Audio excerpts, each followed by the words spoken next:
नमस्कार प्रेक्षकांनो, स्टार प्रवाहावरील लग्नानंतर होईलच प्रेम या मालिकेच्या आगामी भागात आपण पाहणार आहोत की काव्य व मानिनी वसुंधरा आणि रम्याला घरातील नोकर बनवतात। त्यानंतर आपण पाहतो मानिनी ही नंदिनीला फोन लावते। नंदिनीला बोलते, गणपती बाप्पा तर आता घरात येणारच आहेत, आपल्या सर्वांना आशीर्वाद देणार आहेत, परंतु माझी एक इच्छा आहे। आणि नंदिनी विचारते, ती कुठली इच्छा? मानिनी सांगते, मला तुझी व काव्याची मंगळागौर करायची आहे। आणि त्यावेळेस आपण पाहतो की काव्य आणि नंदिनी दोघेही अवाक झालेले असतात। त्यानंतर आपण पाहतो वसुंधराला मानिनी स्वयंपाकाचे काम दिलेले असते। कांदा कापत असताना वसुंधराच्या डोळ्यामध्ये पाणी येते।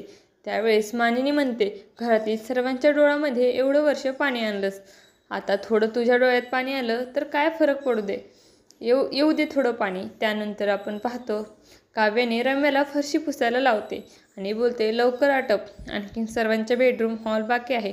तेव्हा रम्या आश्चर्यचकित होते आणि विचारते, हे सर्व काम मी एकटी करणार आहे का? तेव्हा काव्या बोलते, हो, तू एकटीच करणार आहेस। प्रत्येकाच्या बेडरूममध्ये सर्व पुरावे तू लपत हिंडत होतीस, मग आता तुझ्या कर्तृत्वाचे काळे डाग पुसायला नको का?